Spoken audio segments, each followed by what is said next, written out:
Free your mind now. Be part of People's Pan-African Parliament, the Pan-African Pyramid debate with your speaker, Andrew Irumba Katusa. A very good evening, ladies and gentlemen. Welcome aboard, welcome comrades to another edition of the Pan-African Pyramid show here at Fair Hotel. We are always live at Fair Hotel every Friday from 5 to 8 p.m. here in Kampala, and a recorded version runs on NBC Television. Our partner sponsors in Pan-Africanism from Saturday from 4 to 5 p.m. My name is Andrew Irumba Katusa, your speaker. And tonight we are simply going to the second episode of a Free Your Mind lecture talking about the Africa we want. There is everybody in their head, there is that Africa that they envisage to see. There is that Africa that actually rings a bell in your head every time you wake up. You think about a better Africa. And actually this rhymes very well with the Agenda 2063, which is Africa's blueprint and master plan for transforming Africa into the global powerhouse of the future. It is the continent's strategic framework that aims to deliver on its goal for inclusive and sustainable development, and is a concrete manifestation of the Pan-African drive for unity, self-determination, freedom, progress, and collective prosperity pursued under Pan-Africanism and Pan-African Renaissance. The genesis of Agenda 2063 was the realization by African leaders that there was a need to refocus and prioritize Africa's agenda from the struggle against apartheid and the attainment of political independence for the continent, which had been the focus of the Organization of African Union, or call it AU today, African Union, the precursor of the African Union, and instead to prioritize inclusive social and economic development, continental and regional integration, democratic governance, and peace and security, amongst other issues aimed at repositioning Africa to becoming a dominant player in the global arena. As an affirmation of their commitment to support Africa's new path for attaining inclusive and sustainable economic growth and development, Africa heads of state and government signed the 50th anniversary solemn declaration during the Golden Jubilee celebration of the formation of the OAU in May 2013. Ladies and gentlemen, there is that dream a young man in Africa every day wakes up with, that I hope to see an Africa where there is rule of law, where there is equity, where there is justice, where there is economic inclusiveness, that every other person of the African descent is actually involved. If it's about education, it doesn't matter whether you have money or not, as long as you're a child, you have to go to school. If it is not by your parent, it should be by your uncle, it should be your aunt. If it's none of the above, it should be the community. If it's not the community, it should be the government, the country where you reside. Because at the end of the day, a country that will produce an educated human capital eventually will rise. That is the reason why we see India, why we see China, why we see every other country rising up. Why? They have concentrated on developing the human capital. I don't want to be the debater tonight as well. Mr. Lissafri, they have nicknamed him Mutatina. Thomas Lissafri from France is a freelance journalist and researcher, but he's from France. But we have given him here a name, Mutatina, meaning the man who speaks what others fear. So I think you should be the one now coming after me. Mr. Mutatina, let's go straight from where you stopped last Friday. The leaders we should shape.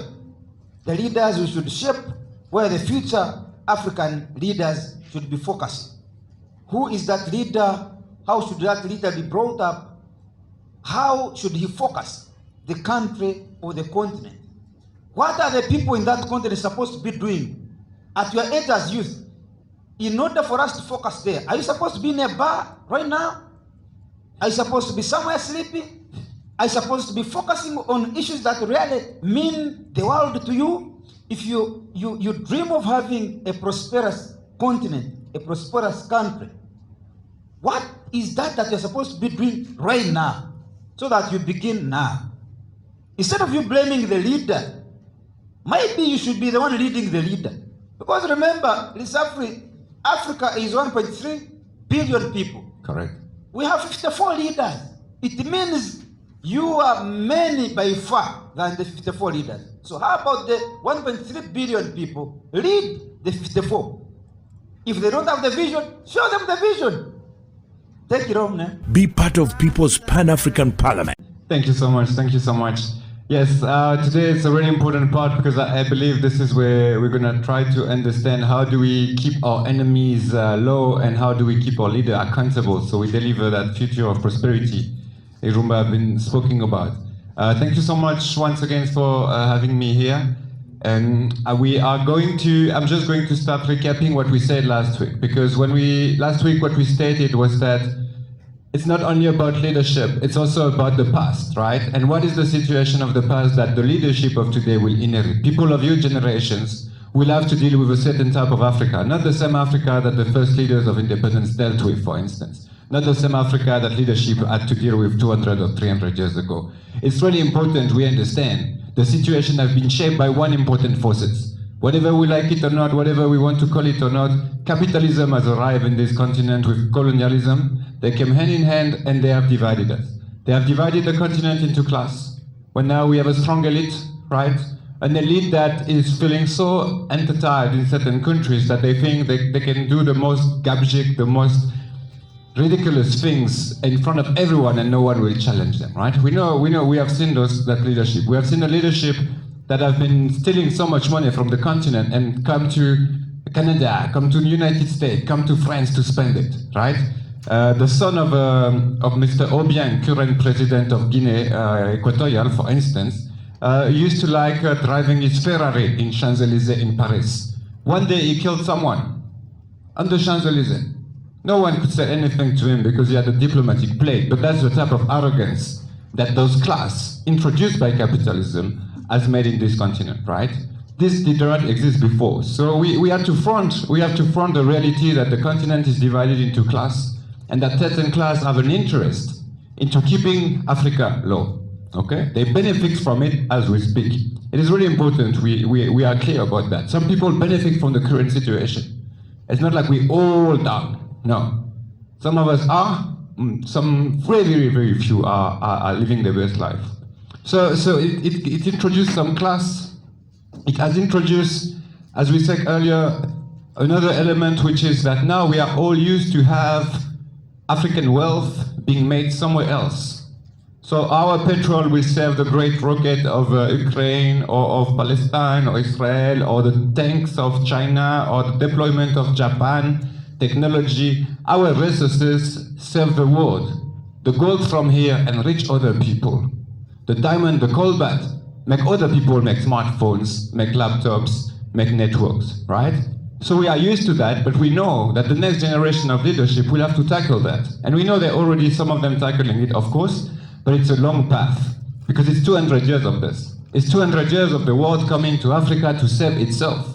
It started with slavery, and then when they discovered they can make more money with the minerals, they took the minerals out. They came with the railways. They came with the state. They came with institution, as we explained last week, that still exists today. The institution that they introduced, the police, the army, all of those institutions were made to keep African low, right? To keep African workforce working for white people interests, working for capitalist interests, for the class of some people that are outside of the continent, right? It was not always about just race. And then we said last week that that great forces of capitalism has also deregulated climate. We had a vibrant debate about it. It has deregulated climate and it will introduce some change. We have said like there will be millions of refugees. So while people are busy consuming products that have grown around the world, that have created carbon gas emissions, we are here having to deal with the consequences of heavy rains, of landscape, and of internal migrations. Our brother from Congo, from Rwanda, from Uganda will have to move all around their country or all around the region in order to survive and save themselves, right? So when we say we want to invest in human capital, as Rumba was saying earlier, we say yes, but we also need to be careful that this human capital is not crushed by the forces that crushed it and crushed leadership before, right? So today that we have a recap, I want to be explaining to you what type of leadership can we expect for tomorrow, and do a bit of perspective. What is it that we could do differently as a new generations that wasn't really done before, or that we have learned from our elders, and then we can implement. Question is, 4 questions for me. Who has political capital today? How do we find the leadership of tomorrow? As Rumba said, are we the leadership of tomorrow? And if we are, what can we do? How do we test them? And how do we hold them accountable? Okay? Big emphasis on the last part. How do we keep them accountable? That's an important point for today. The question, how do we find them? This is a picture made by one of my students in Cape Town. So those are the Cape Town slums. It's also pictures that represent that obviously a joy, a beauty, but in the same time the non-transformation of South Africa for a certain class of people. And here I'm speaking especially of Black South Africans. So as an educator before in my life, before I arrived to Uganda, I was working in a Pan-African school, in a leadership school. So we used to have to train that leadership, and we told ourselves we're training the next leadership in order to make sure that they don't repeat the mistake of the past. So many people in social science believe that there is something called political capital. I don't know if you guys have heard about political capital. It's the idea that leadership is not really the result of social reproductions, but people in power are not more talented than others. They simply receive more resources to succeed, right? And so when we think of the social reproduction theory, what we think of is how much money can your parents put in your education? How many hours your father and your mother have dedicated to educate you? Or did they have to pass their time to go and work for someone else while you didn't receive this type of education? So it's important we understand that for leadership, we need to make sure that we don't create a class system, which is the system that exists today. And I think that's something that we need to think of. How do we treat our talents right? How do we make sure our talents don't go? How do we make sure we don't let the school fees of today determine what is the future of tomorrow? Because today's school fees, by increasing and increasing and increasing, create those classes that have divided the African continents. And that is the divide that our enemies have played. Remember, we said many times here, what is the enemy's number 1 rule? Divide and rule. So leadership needs to be kept accountable. That's the only solution.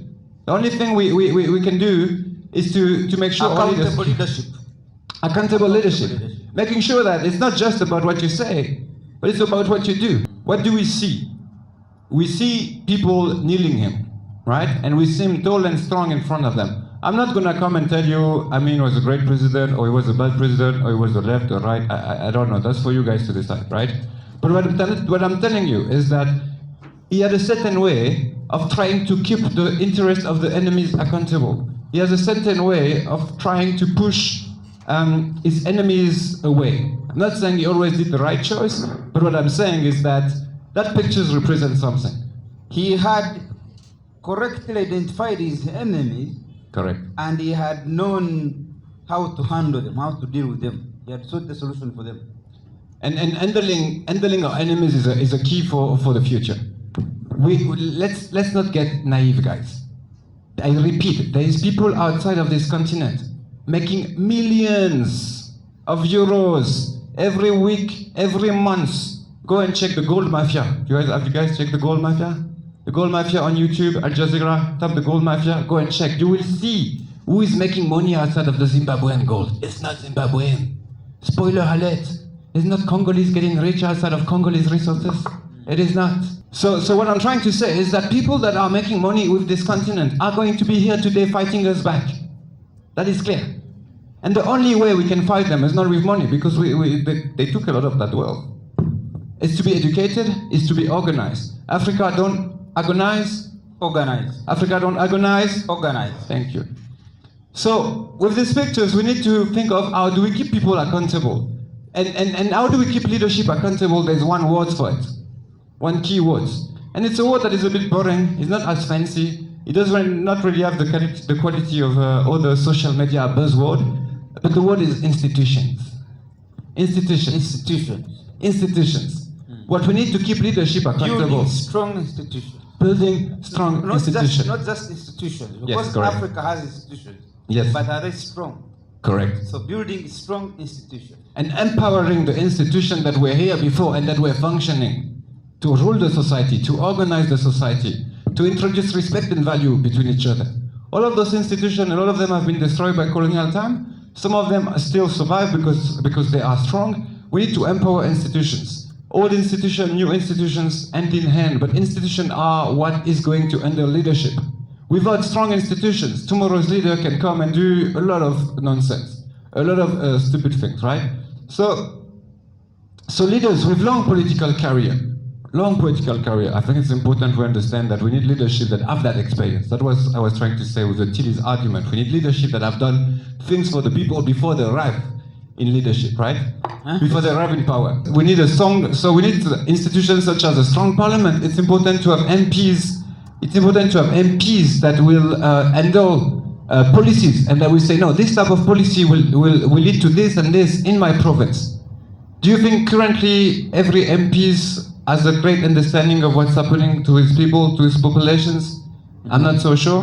Do you think every MPs have the education that we need to front the engineers of Total, the politicians of a Charles III, moving to Kenya right those days?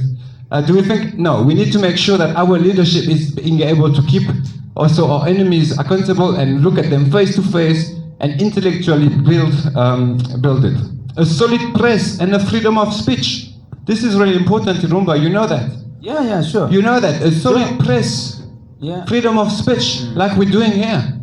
I just come back from Rwanda. Some of you already know. And in this side of the country, in this side of our beautiful continent, people don't have freedom of speech. They can't really speak of their politics. So they let the leadership do something, and they say, no, we're looking in another direction, right? Here in Uganda, we don't do that. I noticed that people debate, fearless debate, right? That's what we need to keep. That's what we are doing here. That's what we are doing here.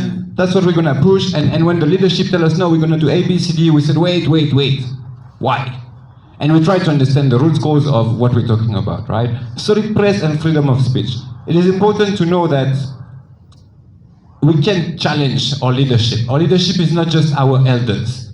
Our president is not just like our grandfathers. We have certain rules to apply in families for elders, but leadership is something else. Leadership, we can keep them accountable. They came here because of us. If there were no one to govern, no one to lead, they wouldn't be here, right? So it's really important we distinguish the two. It's not because we have respect for our elders that we cannot tell them, no, listen, when you do A, B, C, D, it will lead to this consequence, and this consequence for our people, right? Just to finish on this point, there is 92 million people in leadership position in China. So inside the Chinese Communist Party, there's 92 million people, right, working on developing the development of China. But they are leadership people. They're not simply policy makers. They organize conversation groups and things like this. 92 million people. This is to Uganda. This is to Uganda, guys. This is one Congo. Congo, we know is big, right? So why is it that we need to keep our leadership accountable? Because they will have to front that reality. We need to organize ourselves, such like the Chinese did. The Chinese did organize. There's 92 million people that can organize themselves. When 92 million people organize themselves, I can tell you, you see delivery. Yes. You see delivery. Whether you like it or not, things change. Things change.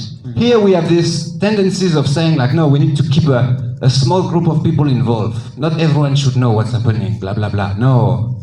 We should know, we should be transparent, and whoever has the capacity to be in leadership, whatever, from a good school or a bad school, should go there and challenge them. Because we need strong institutions. More than leadership that is have a vision, we need leadership with a vision, but strong institution first.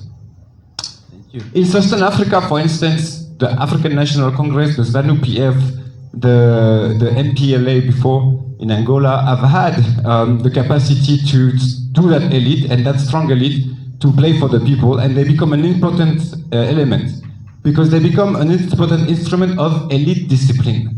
We need to discipline our elite the same way that Chinese elite I've spoken about is disciplined. If you don't work for the party, if you don't work for the people, you get excluded.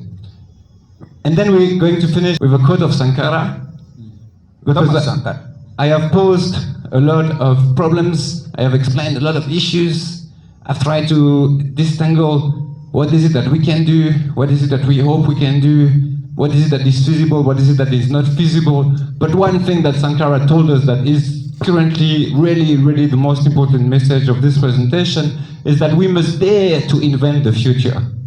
If we think that the future will be a reproduction of the past, if we think the future will be the continuity of the present, then we should not be surprised that our very own children will be in this room in one generation asking themselves what went wrong with our leadership, right? Because they didn't dare to invent other forms of governance for the African continent, for the African reality, for the African people. Thank you so much. Free your mind now. Be part of People's Pan-African Parliament. In painting the picture that you've asked me to do, we must equally, before we ask ourselves what Africa, which Africa we want, and the type of leaders that can take us there, we need critically to analyze where Africa came from. Oh. In order to shape the future, you need to understand the past. To look at the history. Okay. Africa was originally dubbed the darker continent. Who said it was a dark continent? By an explorer. I'm sure it is the colonialists. There is an explorer, a missionary as well as an explorer called Henry Monton Stanley, who dubbed it the darker continent, because its cultures and the landscape was not known, was largely unknown elsewhere. So for failure to understand who we were at that time, he simply said this is a dark continent. This is a darker continent. Of course, it was not known to many outsiders throughout the world. Now, a darker continent depicting the Stone Age era. Now, if you remember the history of who discovered the fire and all of that, Stone Age. Who discovered the source of the Nile where you have been? The source of the Nile. What were the tools being used during that time in fighting? Spears and all that. So many things came in. At that time, ignorance per capita was very high. Ignorance per capita was very high. And this very Henry Monton, since it was a darker continent, he thought everything we do is dark. Our religion was a darker one. Our education system was a darker one. Everything was dark. Even Jesus Christ could not originate from here. It was a Satan who originated from here because we are dark. So for them, they preferred in their country, they said, no, the angel came from the other side. Yes. The angel is white, is brown. The white, someone with a different pigmentation. But Satan is the black. It's here. Because it's a dark continent. It's a darker continent. So Satan, that's why, if you see how Satan is depicted in very dark clothes. And whenever it comes, when they say that, now Africa was the home of Satan. So that is where we came from.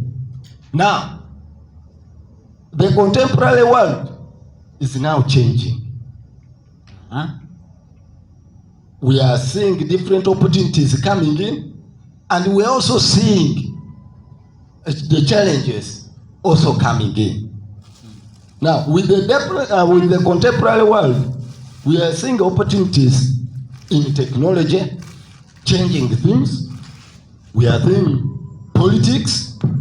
Our brother has been telling us how to be accountable, political accountability. we are seeing now religion, the emergence of different aspects of religion coming in. We've seen education, health, everything because of the contemporary world. So that means that we are now we are metamorphosing from the Stone Age era to digital world. Of course, there are stages in between there before we arrived at digital. There's a pre-condition stage, the take-off stage, and all of that. So we are at the level of digital. The Uganda, for instance, we are looking of 19th century. Is not the Uganda of the 21st century. Because there are various issues that we have metamorphosed in terms of development, in terms of our lives, all of that. Now,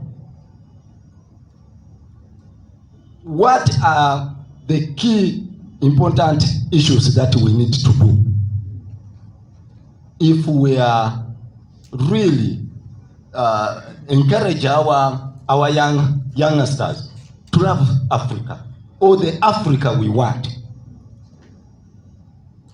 We need an integrated, prosperous, and peaceful Africa, driven by its citizens and representing a dynamic force in international arena.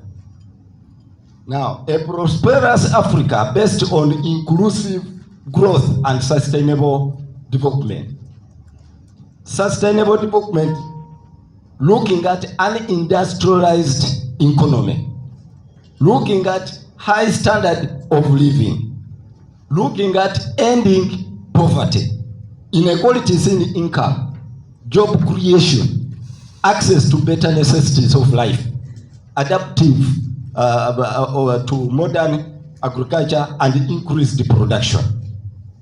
Now, these are the key areas that the youngsters or the youth and women of this nation, this continent, Africa, want to be. We cannot go in the darker days of that where it was considered to be primitive. So we want that as the world develops, we are looking at different aspects of life that also matches with the development strategies of that time. And that is where we are. We used not to have telephones. These mobile phones.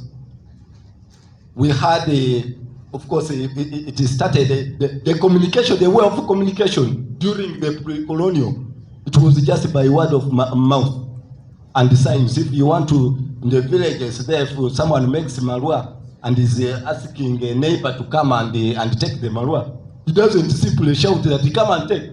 He gets some bit of it, very little, and puts in the banana leaf, and then he gives the child, say, take it to your grandmother or your grandfather. Immediately see, that is the way of communication. That please, there is some man who is here, come and we take. You see, it's ready. That is the form of communication. Some of them would put such in a junction. Exactly. By the roadside. Exactly. So when you come, you see, oh, it is this side. Then it went on developing. From that kind of communication, they started now communicating by mouth. From mouth, now later writing.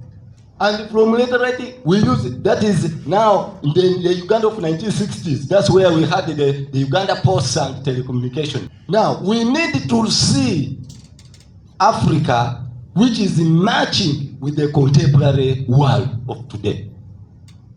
Development in agriculture, development in security. So that is where we need our young people to know where the Africa we need. We need the Africa, since it is well versed with natural resources. We need the Africa, which is environmentally sustainable, and having communities that are adaptive to issues of climate change. How do we manage the continent is rich by diversity, the forest, water, land, and address issues of climate change risks?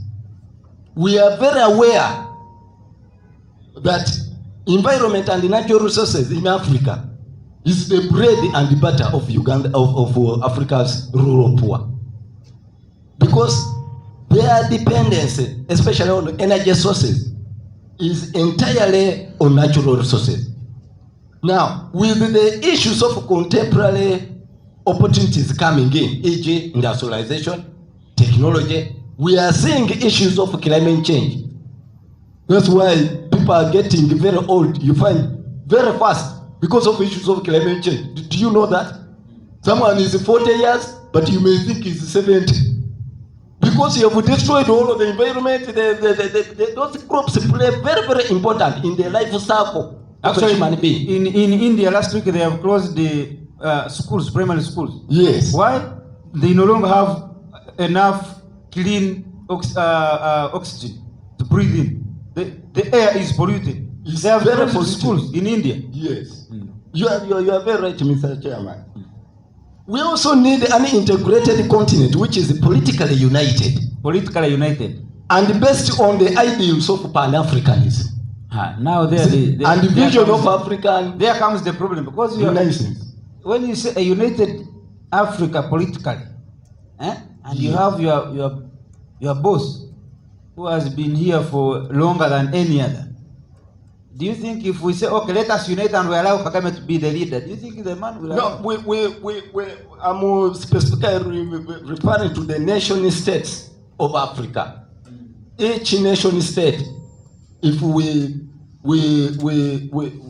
solve our political issues in a manner that may not cause problems of that in that country, then we are. But the situations where we are seeing actually people taking over government through coups.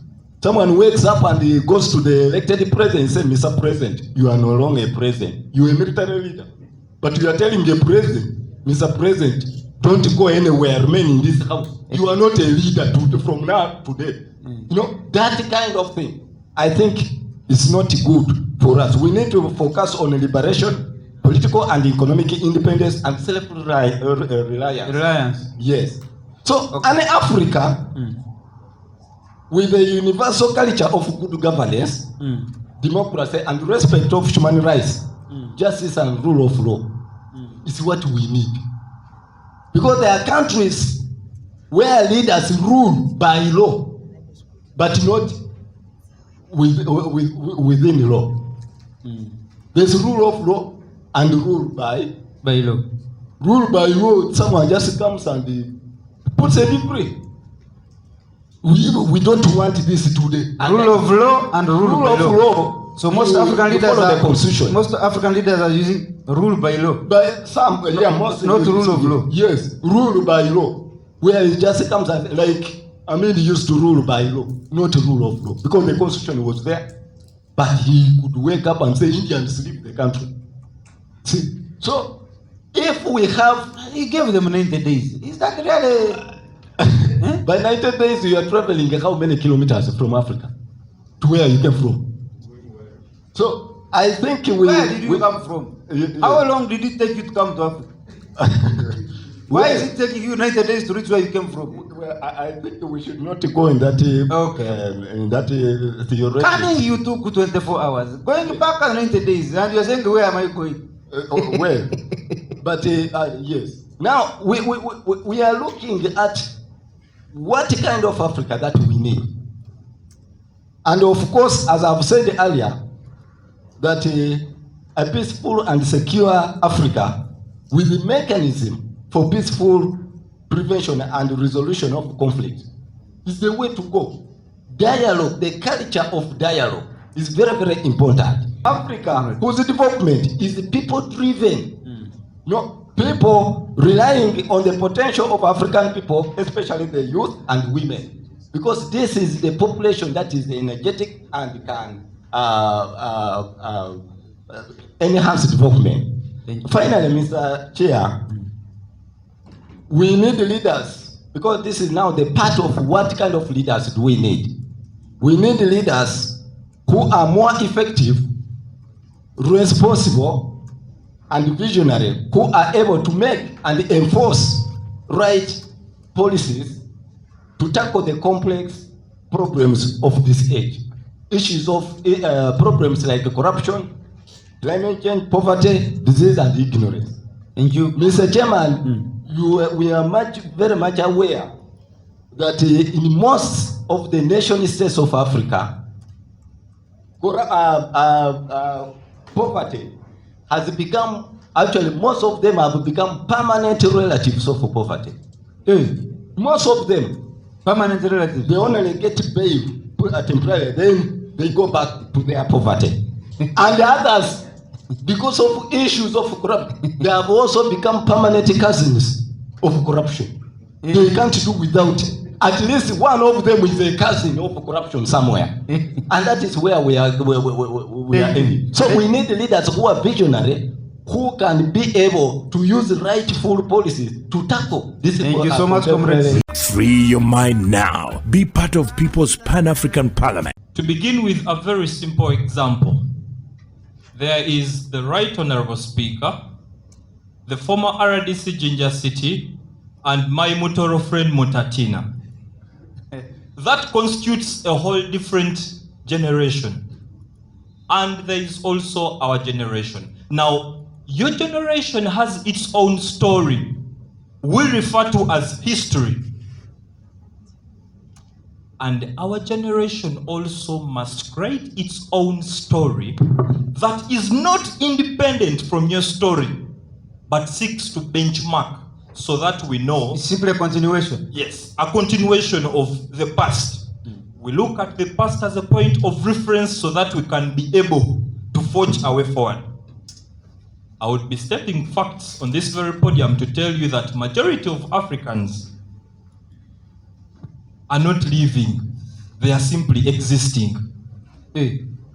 But in our mutual quest as Africans to attain an Africa that we envision, I hope we understand that this is not the end point, but in fact, a beginning point.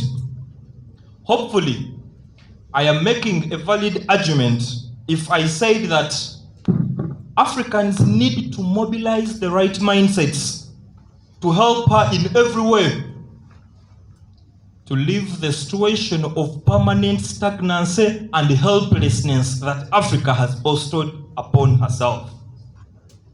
Right Honorable Speaker and other comrades, is it not clear that Africa's problems are the same from generation to generation? That Africa's pain has been the same, and that Africa has had a similar enemy from generation to generation? Now, in my own opinion, we should not be struggling with changing Africa. We should be struggling with changing Africans. We do not need... The land has no problem. Yes. The Otspans have a problem. That is where the problem is. We So do not need a new of the people. Africa.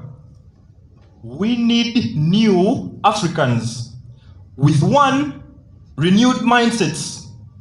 Africans that are choosing to see opportunities in their midst of crisis. Than challenges. Yes. And also Africans that are jointly rising as a critical mass and identifying what is their role in a forward transformation. Right Honorable Speaker, you equally deserve the credit. I would be so much aligned with men that have chosen to serve for free, to align a younger population towards a common goal, a common agenda, than men that are choosing to talk about Africa's resources. The difference lies here. There are continents that have never in the past, and not even in the present, had as many resources as Africa has. You know what they have done? They have assembled the right mindsets to tap into your resources for their own advantage. And that is what Africa needs to do. I envision an Africa that has done away with its past and is forging a way forward. As Africans, we cannot keep at the helm of complaints of slave trade, apartheid, and what happened. Reality is, it happened, and we're not going to reverse it. What do we need to do? Forge a way forward. I am also envisioning an Africa that is going ahead to build its own structures and making baby steps to even go ahead and subdue white countries, to infiltrate their economies and politics as well.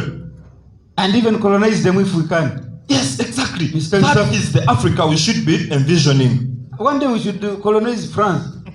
Huh? Unless we are having a population of young people that has agreed that we are meant to be permanent slaves because they believe, on our own land. They believe, Michael, if one day Africa colonized the UK, we would have the capacity to return some of the loot they took. Yeah? If Congo at one time was empowered. Maybe to pick it on from there, Right Honorable Speaker. What I find most important is an Africa that has redefined and reformed one, politics, leadership, governance, education. We talk about all those things, but not from the point of redefinition. If we are talking about leadership and governance, we must redefine it to suit the African context, not the white man's context.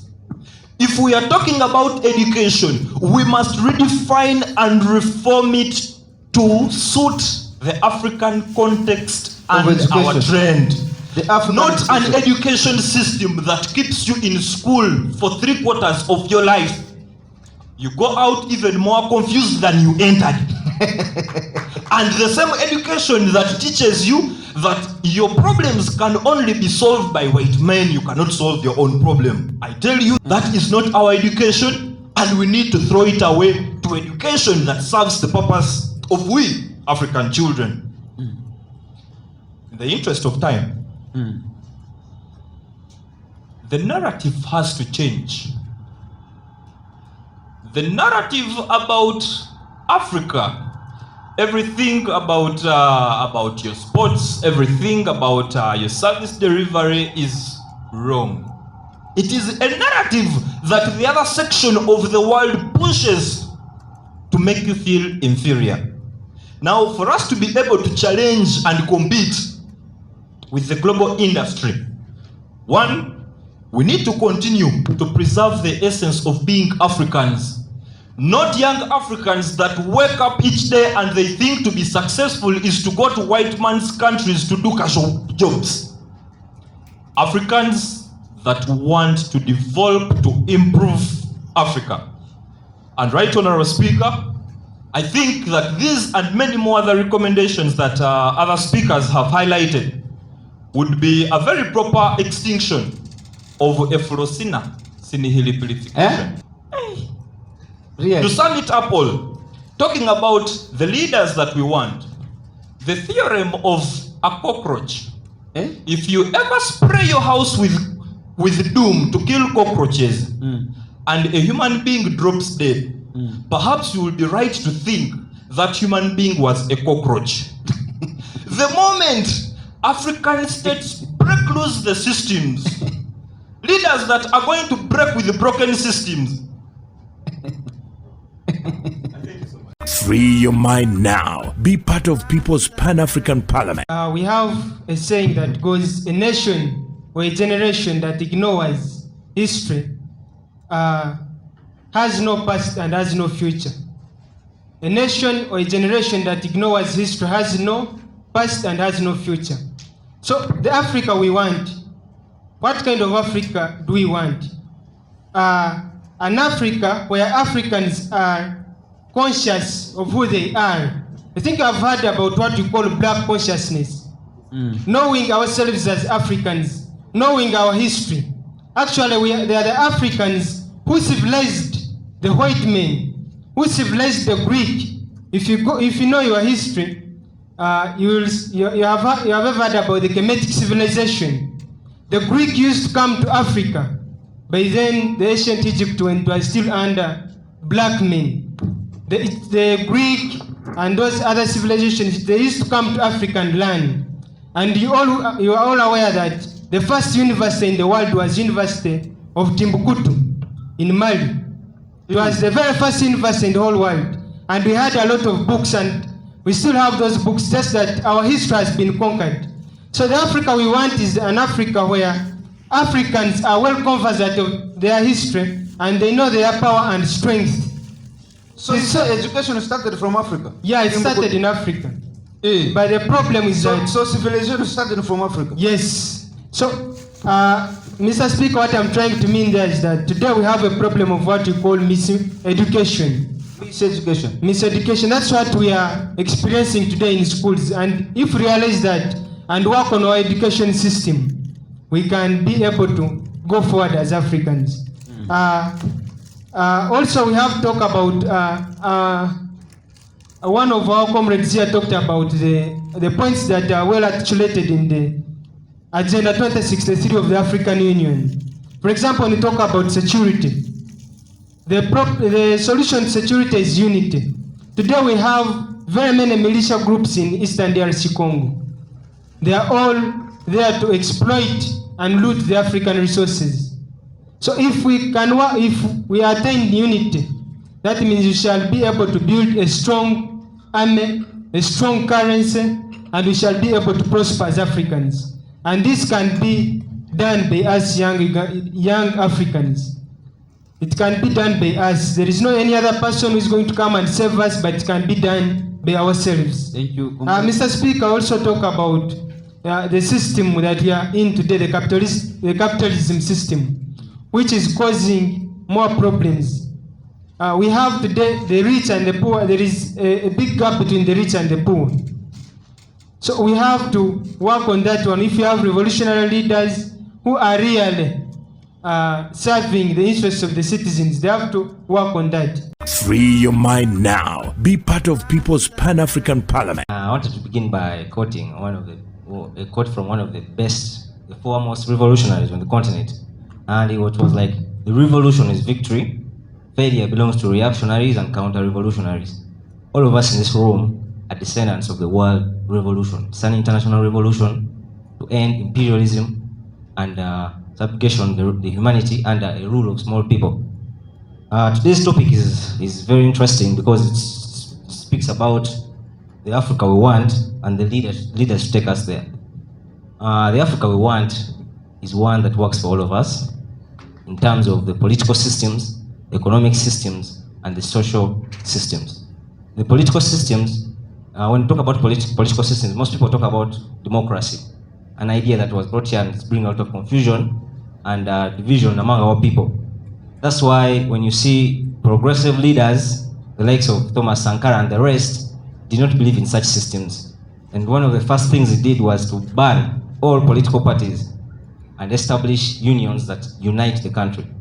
For the economic system, we need a system that starts with us Africans. We look at markets as Africans that work with us.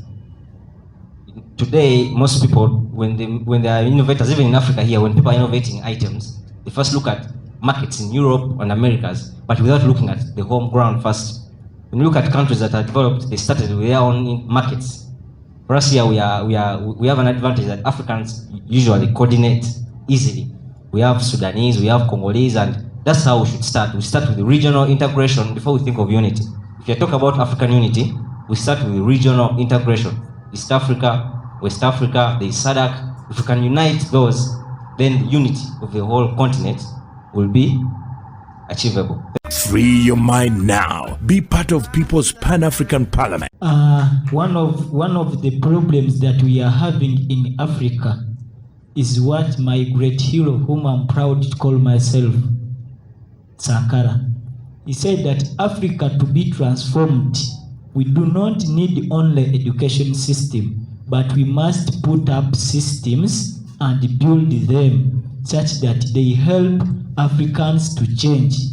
And among the things he did, he embarked on different moves such that his country, Burkina Faso, develops, and indeed in 4 years' time he governed Burkina Faso, he made a great change that Burkinabe people right now are still enjoying. So to my dismay is that African leaders have failed to realize what it takes to make Africa great, is to build up systems to overturn, or like one Sankara said that we must dare to invent the future, and the future is invented by the madmen. It took the madmen of yesterday to put up what we are enjoying today. Those are the days of fighting against fighting against colonialism. And right now, we are the madmen. We must act as the madmen of Africa, and we change this continent. How is through establishing systems and overturning our backs to the old models that were set by the British, that were set by the colonialists. Free your mind now. Be part of People's Pan-African Parliament. When you are to analyze the topic of the House today, tonight, you realize that actually our focus should have been on the characteristics of the leaders of Africa. So now, if we can achieve, or if we would have loved to see an African continent that we would have loved to see at this moment, we should focus actually on the characteristics, and some of these characteristics are as below. We should be in position to have leaders who are visionary and strategic, such that we can achieve a desirable Africa. Now, with Africa, if we have such leaders who are visionary and strategic, we can say, or we can have a clear vision for the future of their, such leaders can have a future for their countries and the continent as a whole.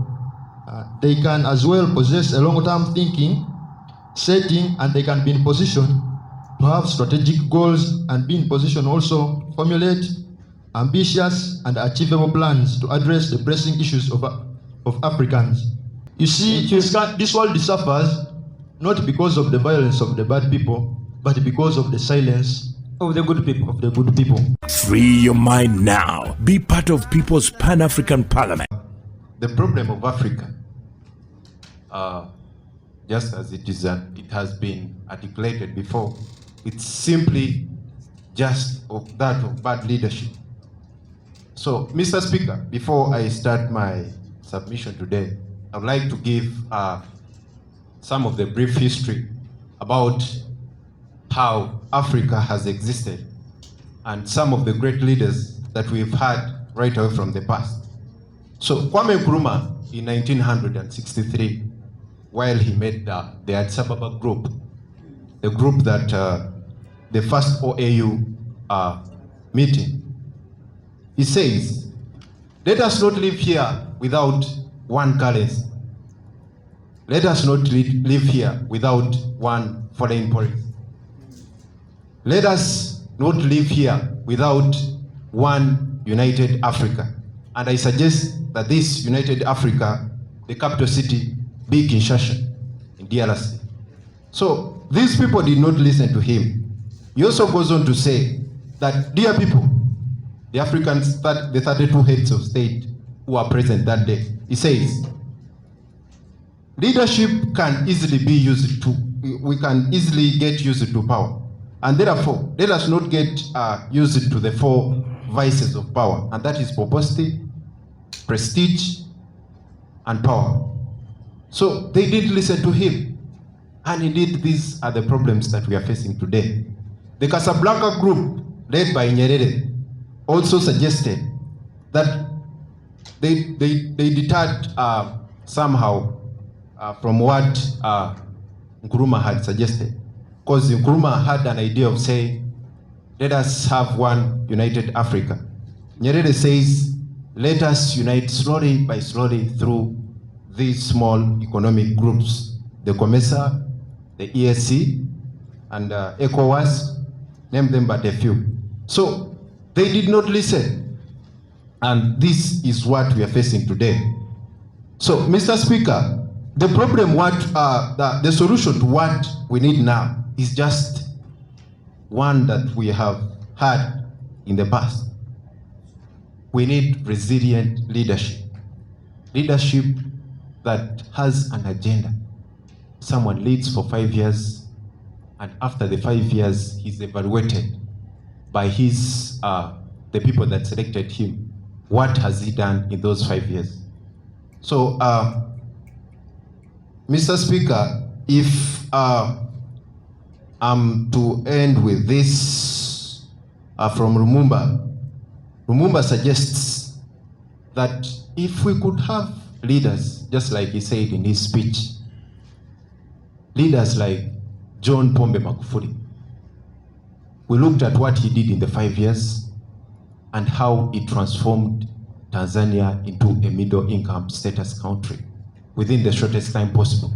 For sure, if we can use John Pombe Magufuli as an example, I'm sure the dream of Agenda 2063 that we are looking forward to, we shall surely reach there and attain everything we want. Free your mind now. Be part of People's Pan-African Parliament. For me, I wanted to say a united Africa.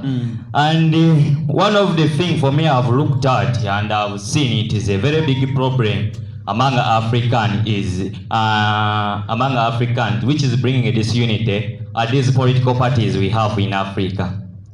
After the elections, they continue to fight each other, and these political parties are being funded by colonialists. So they bring in that disunity such that they can rule Africa with indirect rule. Me, what I suggest, I call upon all opposition leaders and all the leaders in the ruling government to unite after the elections and dissect African problems on the table together. We have a lot of problems like corruption, poverty, and I've seen this problem of corruption because always the government wants to be in power. It does whatever it takes to be in power.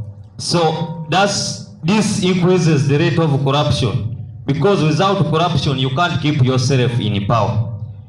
And if you want to solve that, these political parties must unite and bring that unity, and it will reduce on the rate of competition between the two parties.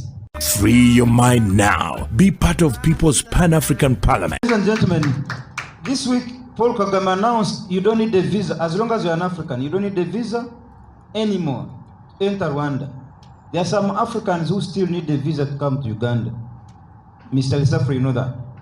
In fact, there are some countries Lissafri wanted to visit from here, but he could not. It is only Rwanda where he could simply cross and come back.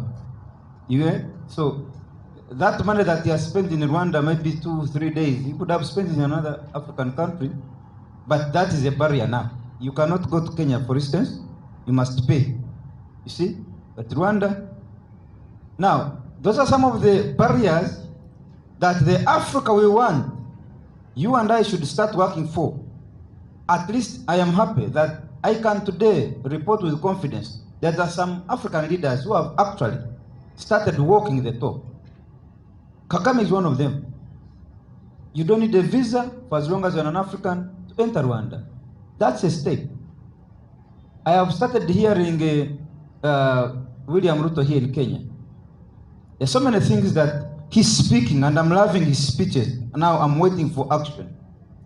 Unfortunately, when Ruto went to bury Charles's mother, the Queen of England, all the African leaders were bungled into a Kabandole bus. You know that Kabandole bus from Toro. But when the king came to Kenya, the man, to make sure that he makes him extremely happy, he even put a red carpet in a forest, in a national park for him to walk on the red carpet. In the national park. Have you guys been seeing those pictures? Kenya has never done it for anybody. Nobody. Not even their own colleague, the former president of America, Obama. You know? They have done it for Charles. Why? Because his skin is like that of Mr. Lesafra, I think. When he went to bury his mother, someone has come to commiserate with you, your mother. You bundle them in a bus like they are not leaders, African leaders. When he's visiting African leaders, they're even putting a red carpet in the national park.